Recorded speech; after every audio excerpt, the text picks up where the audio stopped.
Salve, salve, pessoal do Enem. Vamos dar mais uma acelerada aí, mais uma turbinada no nosso conteúdo de prova, né? Começamos aí hoje o dia muito bem, né? Graças a Deus, todo mundo aí, espero que com saúde. Bom, as últimas notícias aí do INEP, né? A gente tem acompanhado o INEP nas suas consolidações aí do processo, né? Do exame do Enem, Exame Nacional do Ensino Médio. Já saiu, né? Que a maioria dos votantes, né? Escolheram maio, né? Não é novidade nenhuma para mim, né? Acho que seria a data que a maioria, né, das pessoas poderia escolher, apesar de ter sido uma participação muito pequena, né? Daqueles que fizeram inscrição. Eu tenho para mim que a prova ela possa acontecer em janeiro, né? É uma coisa que eu acredito que aconteça, mas a gente vai aguardar aí as próximas definições. Acredito que em breve teremos aí uma possibilidade de data, tá? Entretanto, porém, todavia, é necessário que a gente continue aí estudando, beleza? Dá um salve aí para mim, quem está assistindo aí ao vivo, para eu saber que eu posso usar nos meus exemplos aqui. Eu sempre uso, né, alguém na aula aqui como exemplo, e aí saber se alguém está online é interessante nesse sentido aí, beleza? E aí a gente vai tocar o barco. Vamos continuar focado, né, moçada, estudando, porque não adianta acontecer a prova do Enem daqui a 3 meses, 4 meses e a gente não está preparado, né? Mais importante que a prova do Enem é a preparação que a gente tem que ter, né? E que a gente tem que estar no momento de fazer a prova. Então eu acho que isso aí deve ser muito levado em consideração por vocês aí nesse sentido.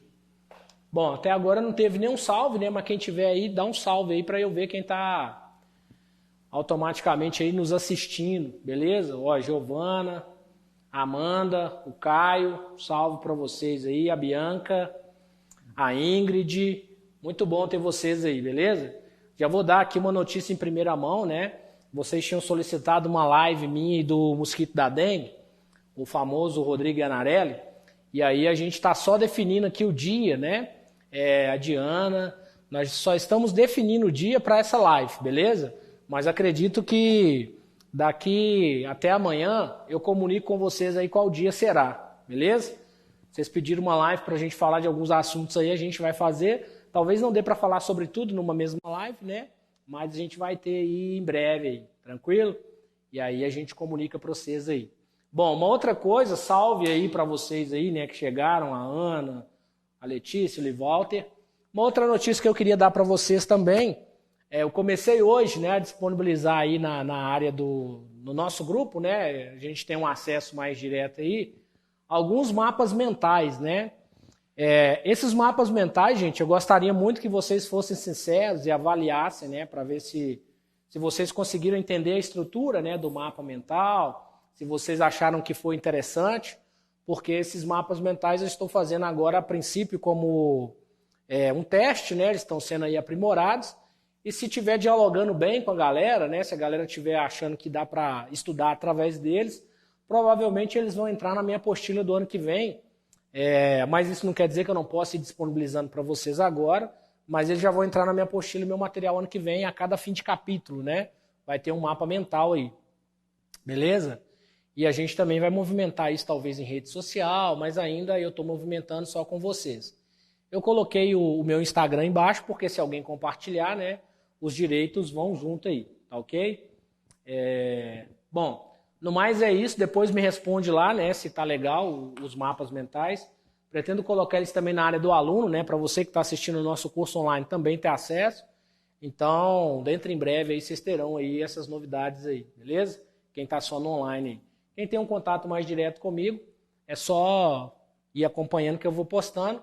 Quem não tem, quiser ter, me segue lá nas redes sociais ou me chama aí na rede social que eu mando sem nenhum problema.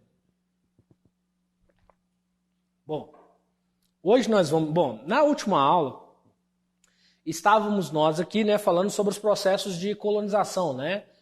A gente fazia uma retomada. Nós falamos aí do processo de colonização da América Espanhola, falamos sobre a diferença dos chapetones, dos crioulos, né?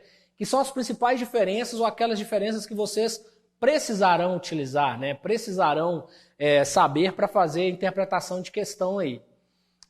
Falamos também, né, de como que foi dado aí o processo de colonização da América Espanhola, finalizamos esse tema e entramos na colonização do Brasil, né? Ou na colonização portuguesa, né? A conhecida aí América Portuguesa. Passamos pela América Portuguesa, demoramos um pouco mais, né, para falar sobre o Brasil, porque a gente teria aí o período da cana-de-açúcar, né? Primeiro o período de 30 anos sem colonizar, depois o período que a gente chama de pré-colonial, depois o período colonial, que vai de 1530 até 1822. Na verdade, nós ainda não terminamos.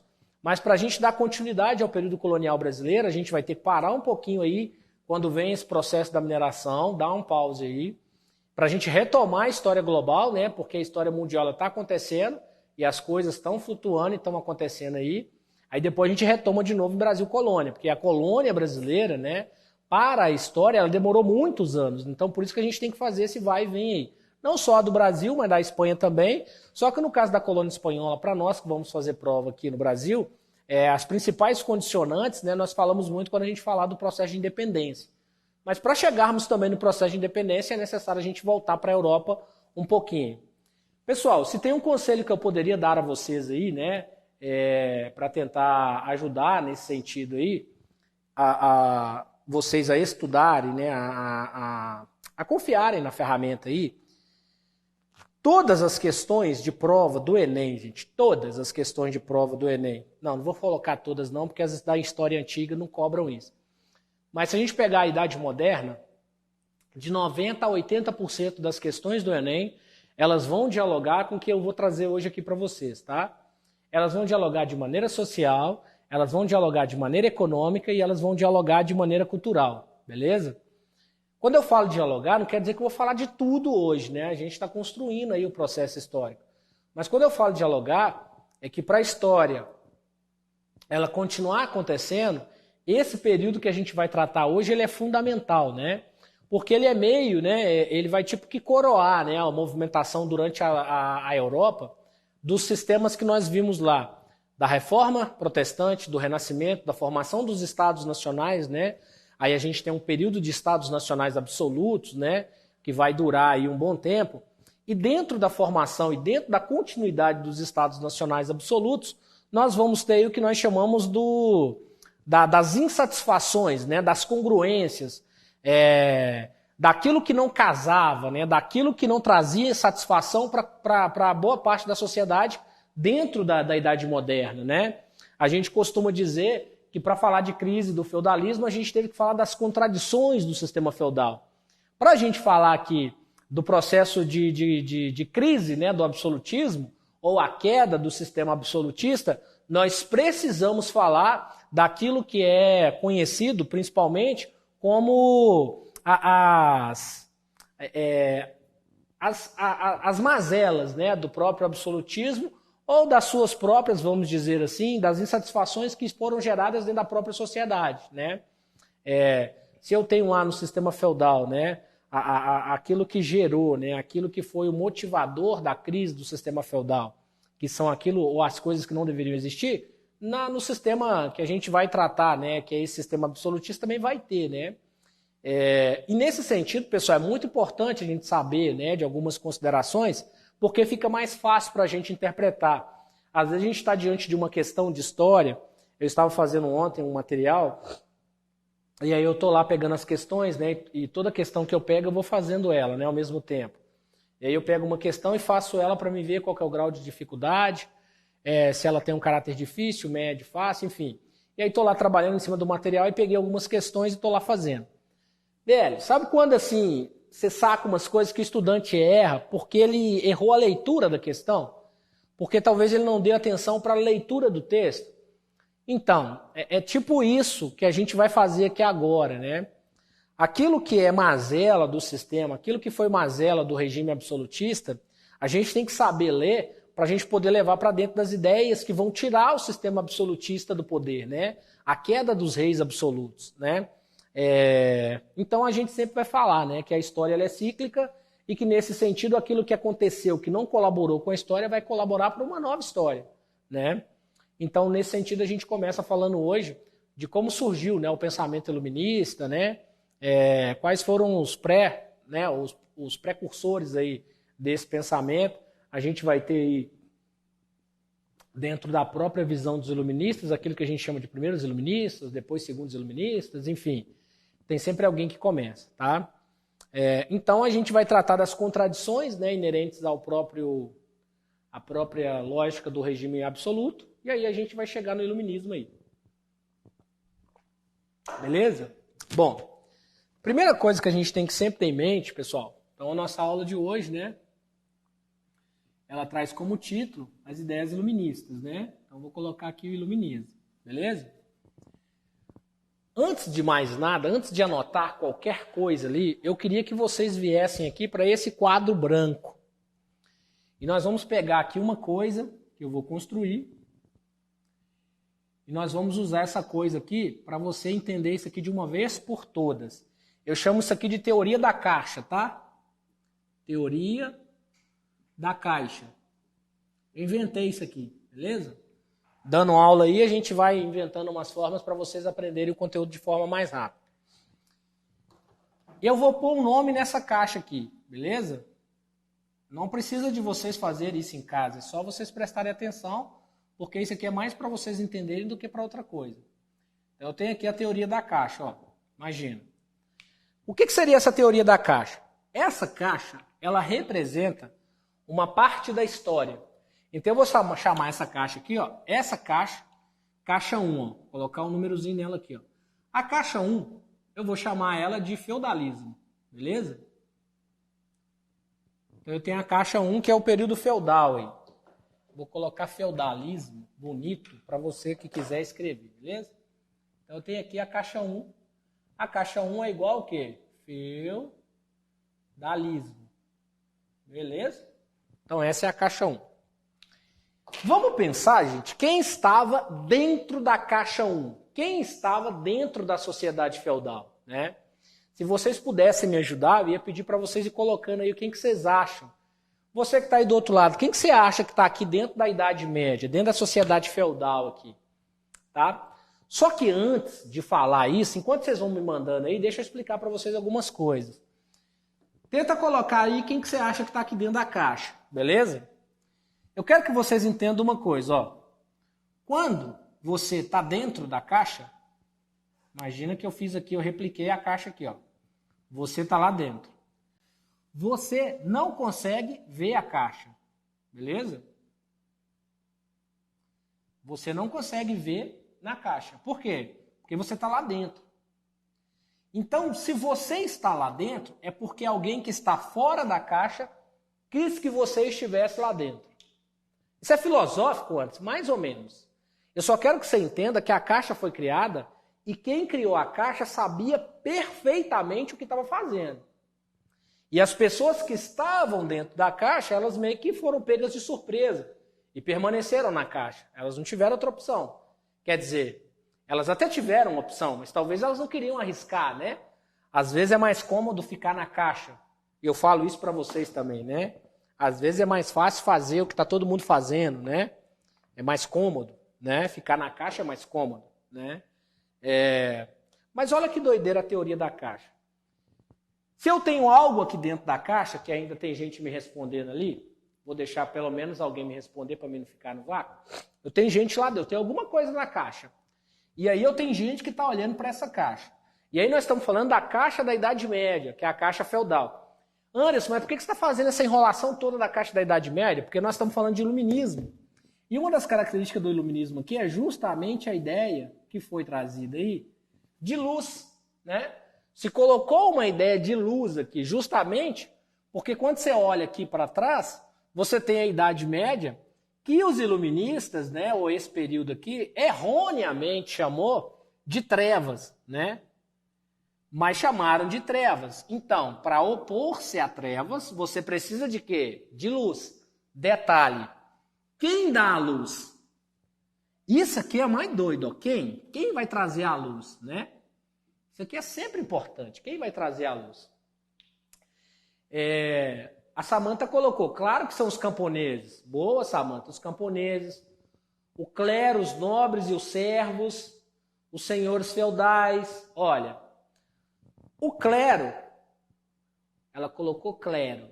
Clero e camponês. Gente, A única instituição, a gente viu que a única instituição que existe na Idade Média é a igreja. Lembra? Ela é a única instituição que existe nesse momento aqui, é a igreja. Se a igreja é a instituição, ela não pode estar dentro da caixa. Ela controla a caixa, tá? Então tem uma diferença em estar na caixa e controlar a caixa.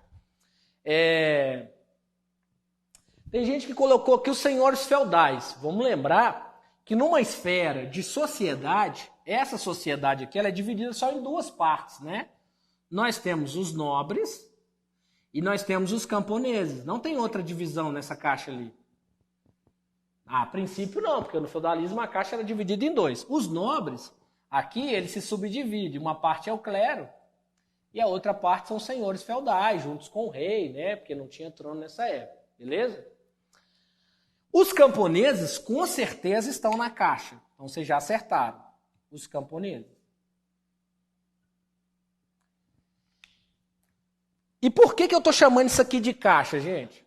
Porque na caixa, você estando na caixa, é muito difícil você sair da caixa.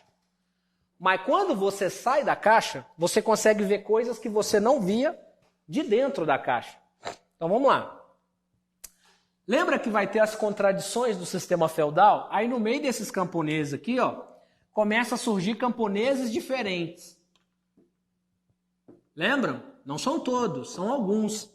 Eu dei o exemplo para vocês aqui desses camponeses diferentes, né? Nós estamos fazendo aqui uma revisão mesmo, para a gente entender como que a história vai criando um fluxo aí. Esses que são de pontinho vermelho, nós vamos chamá-los de burgueses. Eles são contradição, ou seja, eles não foram pensados para a caixa. Porque na caixa nunca se pensou um sistema econômico baseado em dinheiro. A caixa sempre se pensou num sistema baseado em troca. Por isso os camponeses estão lá dentro. E alguém tirando vantagem dos camponeses. Quem está por fora tirando vantagem dos camponeses? A igreja. Só que a igreja ela representa uma classe. Então quem está tirando vantagem dos camponeses são os nobres. Então, quem está fora da caixa da Idade Média é a nobreza, né? E os camponeses estão lá dentro. Detalhe, os camponeses, gente, eles são maioria da caixa. Maioria esmagadora de dentro da caixa, tá? Então, eles estão lá. E alguns desses camponeses que conseguiram se movimentar, né, na área comercial através das trocas, né, dentro dos mansos, né, dentro do próprio feudo, que se tornaram aí pessoas dentro dos burgos, né, pessoas motivadoras de uma economia de troca, de dinheiro, etc. e tal, eles se tornaram burgueses. Os burgueses, eles são diferentes. Por quê? Porque eles não vivem da produção, eles vivem do lucro. Então, os burgueses, eles vivem do lucro. Não sei se vocês estão lembrados, mas se não estão lembrados, eu lembro de novo. Quando a gente fala aqui dos feudos, eu falo com vocês que existem feudos, um produtor de mandioca, né? O cara que... O camponês que vai ser o trocador, né, do feudo é o camponês que aprende então a fazer trocas. E aí nas trocas ele começa a tirar vantagem. Vantagem é lucro. E aí ele se torna um burguês, sem ter muita coisa, ele se torna uma pessoa que sabe fazer muitos negócios, né? Então o camponês é diferente. E o que o camponês começa a perceber? O camponês ele viaja, gente. O camponês não, o burguês, ele é o comerciante. Então ele viaja para regiões, ele começa a conhecer gente, ele entende que a nobreza estuda, que a igreja é uma fonte de estudo, ele sabe que tem gente que controla as outras pessoas. E esses caras aqui, ó, eles começam a achar aqui na caixa uma rachadura.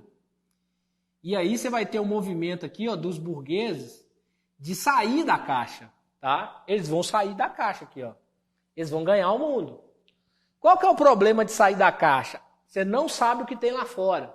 Então, os burgueses, ao saírem da caixa, eles correram o risco. Só que tem um detalhe. Saindo da caixa, os burgueses puderam fazer o quê? Olhar para ela. E ao olhar para ela, eles começaram a pensar que essa caixa não era tão legal. E aí, o que eles vão fazer? Eles vão fomentar a quebra dessa caixa, que vai ser a formação dos Estados Nacionais modernos, como a gente também já estudou. Então os burgueses queriam a formação dos Estados Nacionais modernos para quê, Anderson? Para eles lucrar mais. Porque aí eles teriam uma fronteira muito maior, não era só um feudo, né? Aí eles vão ganhar muito mais dinheiro. Pois é. Esses burgueses que saíram da caixa dos camponeses ali, automaticamente criou-se uma outra caixa. Vai olhando, ó. Uma outra, por isso que chama teoria da caixa. Nessa segunda caixa aqui, ó, caixa 2, tá parecendo mensalão no Brasil, né, mas não é. Então, a caixa 2 é a caixa que a gente chama de estados ou formação dos estados. Se você fizer o raciocínio que eu fiz aí, e aí vão pensar, gente, porque pensar custa neurônios, a formação dos estados traz como principal ator o rei. Tanto é verdade que esse rei, nós estudamos que ele criou um sistema para ele se tornar rei, o quê? Rei absoluto. Lembra do Maquiavel, do Rousseau, do Baudin, do Hobbes, né? Do Thomas Hobbes, que são os teóricos do absolutismo? Então, o rei criou uma caixa em que ele dominava essa caixa. Inclusive, estava lá dentro dessa caixa aqui, os burgueses. Só que presta atenção aqui, ó. Ô, gente, pelo amor de Deus, dá um sinal aí para mim saber se vocês estão entendendo. Porque parece fácil, mas é algo muito complexo, envolve muito conteúdo isso que eu estou fazendo aqui. Então, dá um joinha aí, sei lá, fala sim, só para eu saber se vocês estão entendendo a caixa. E se não estiver entendendo, me chama aqui, pergunta, não fica com dúvida não. Porque é como se eu estivesse dando uma aula de história para vocês de todos os conteúdos que nós já trabalhamos. Então eu preciso de saber se vocês estão entendendo aqui, tá? Me ajuda aí. Força na peruca, né? Então vamos lá. Estou na segunda caixa.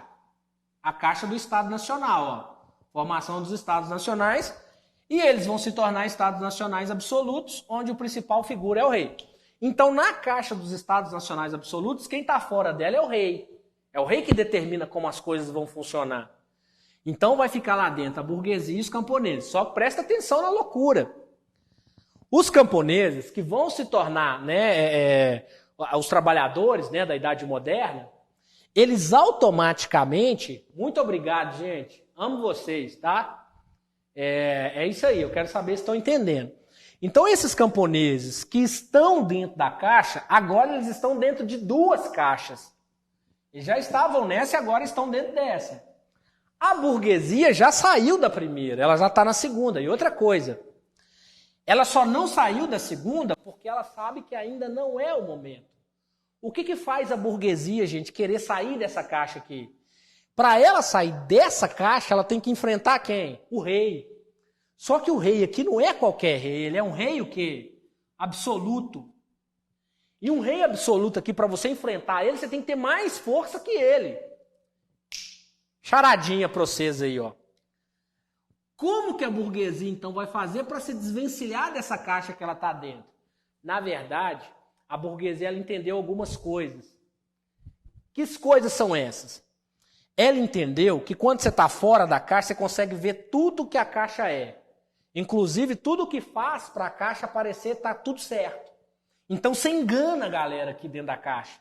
Porque é você que propõe as coisas dentro da caixa. Então, quem está fora meio que manipula quem está lá dentro. E a burguesia não era manipulada aqui mais, mas era pseudo-manipulada aqui. O que a burguesia entendeu de cara que ela tinha que fazer, gente? Presta atenção. Aqui, ó, eu vou colocar de vermelho para vocês entenderem aqui que é burguesia, ó. Vermelho é burguesia.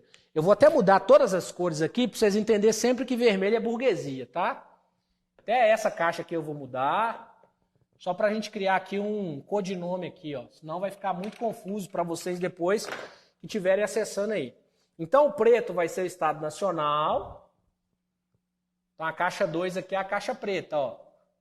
Caixa 2 é Estado Nacional.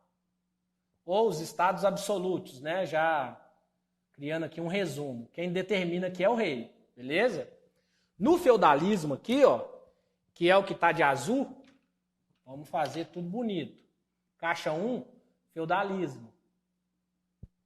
Quem determina no feudalismo é a igreja. Então vocês estão entendendo quem comanda a parada, beleza?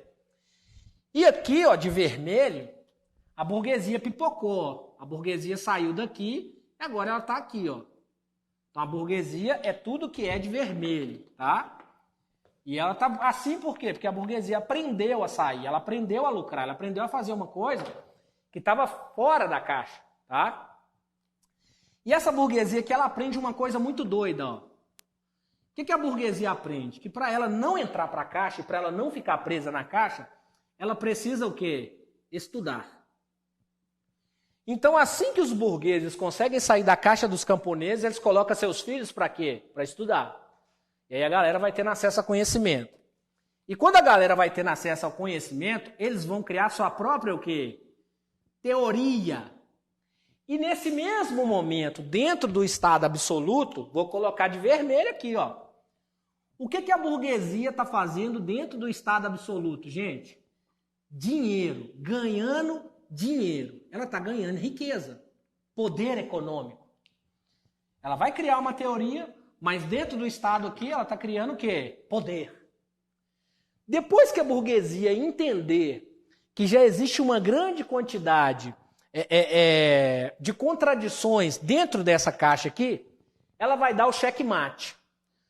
Como que a igreja vai dar o cheque? Como que a burguesia vai dar o checkmate? A burguesia, ela vai começar a falar com os camponeses aqui, ó. A burguesia, ela vai voltar aqui, ó. E ela vai lá nos camponeses e vai falar com eles: pô, galera, opressão que é essa aí que vocês estão sofrendo, ué? Pelo amor de Deus, esse rei é muito doido, esse processo de estado absolutista aí, ó. Pelo amor de Deus, vocês vão viver assim até quando? Por que ela vai fazer isso antes? Porque a burguesia, ela não é maioria. E para ela fazer alguma coisa contra o Estado, ela precisa de quem está no Estado. Ela precisa da maioria. Então, o que a burguesia vai fazer? Pasmem, tá? A burguesia vai criar a sua caixa, onde ela estará fora da caixa. Presta atenção. Vou criar esse exemplo aqui, ó. Meu câmera vai me ajudar aqui para vocês compreenderem ali, ó. Porque acaba que nos rabiscos, né, a gente acaba se confundindo ali, ó. Então a teoria da caixa eu estou transpondo ela para esse quadro aqui, ó, para ficar um quadro bem legível, para você não ter dificuldade de compreensão aí, tá? Então vamos lá. Então olha, vou dar nome, né? A caixa da burguesia. Eu sempre cago alguma coisa, né? Tem que tá bonita, eu vou lá e faço uma letra idiota dessa. Então vamos lá, ó. Burguesia. Beleza? Aqui nós temos o rei. Aí eu estou colocando já os representantes. Eu já entendi que vocês entenderam tudo ali, ó. Igreja. Por que eles estão fora?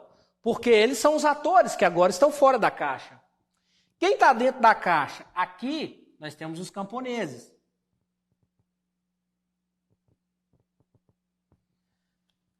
Que vai automaticamente gerar alguns subprodutos, que são os burgueses que vão cair para fora da caixa. Que vão começar a estudar muito, aqui, ó, e vão entender que se eles não estudarem, se eles não fizerem a mesma coisa que essa galera está fazendo, eles vão ficar para trás. E ao mesmo tempo está ganhando muito dinheiro no estado do rei. E essa burguesia, daqui a pouco, ela se multiplica aqui, ó. Ela sai da caixa do rei. E aí ela começa a ver tudo de fora. Quem vai controlar a caixa a partir daqui, gente? A burguesia. Esse é o estado que nós fazemos parte dele até hoje. Quem determina como as coisas vão funcionar no mundo é o setor econômico. Nós temos essa briga toda da China e dos Estados Unidos porque eles mandam na economia global. E para se manterem no poder, eles criaram grandes armas, arsenais militares, mas nunca esqueceram a questão econômica. Beleza? É isso aí.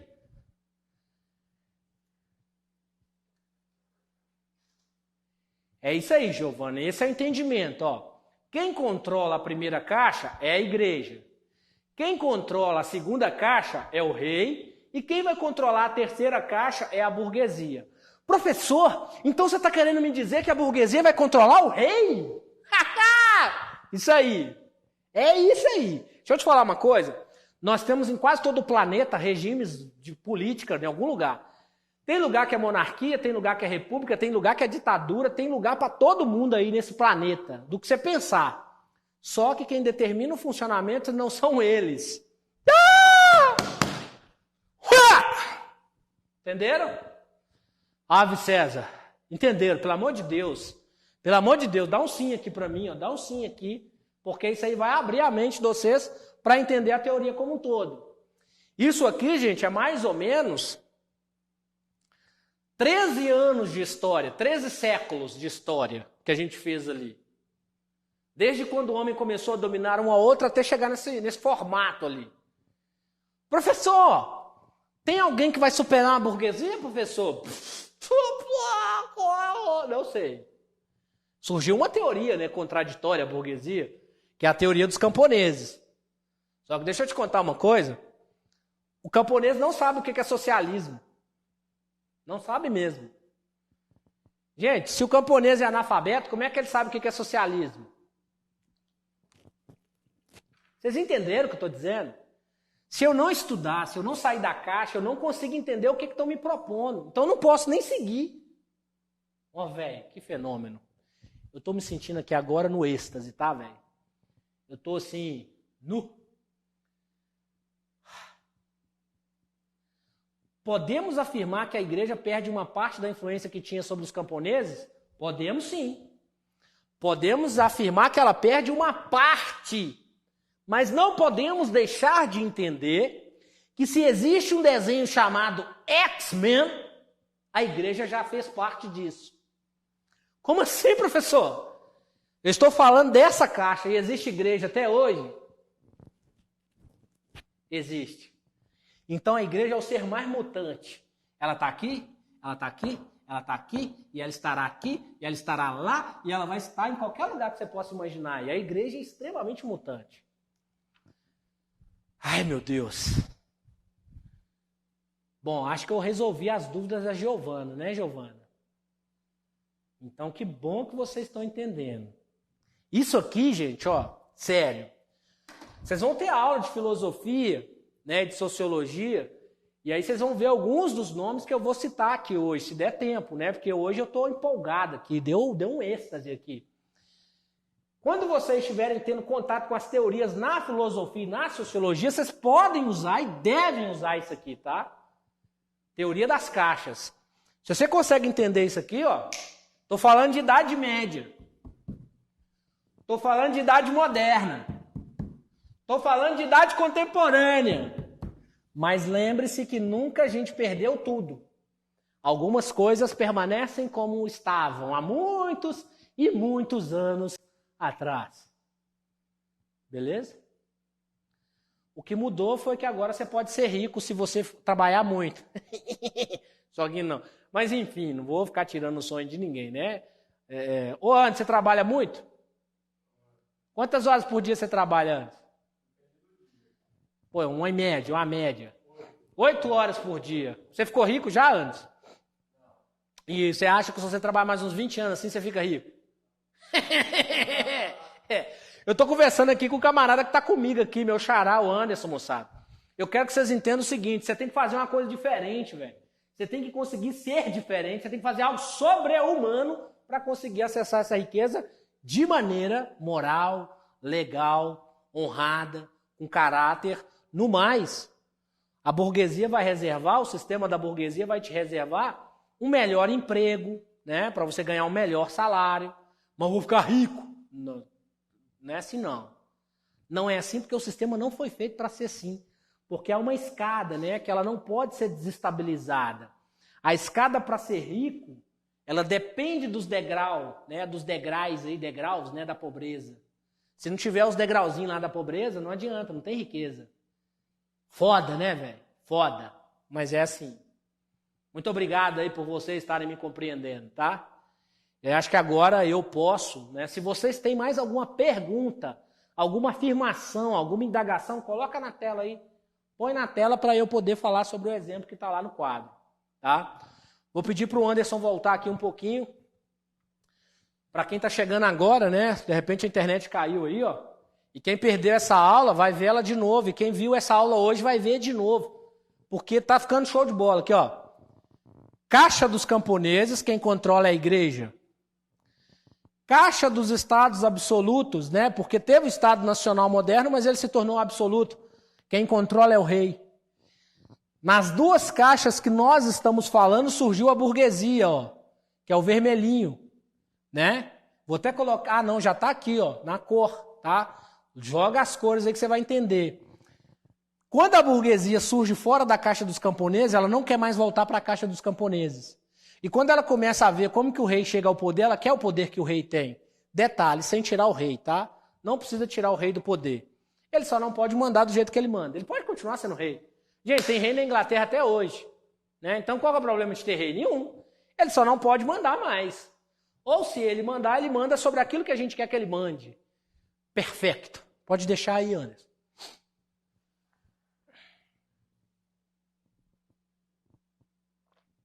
A Maísa tá me perguntando.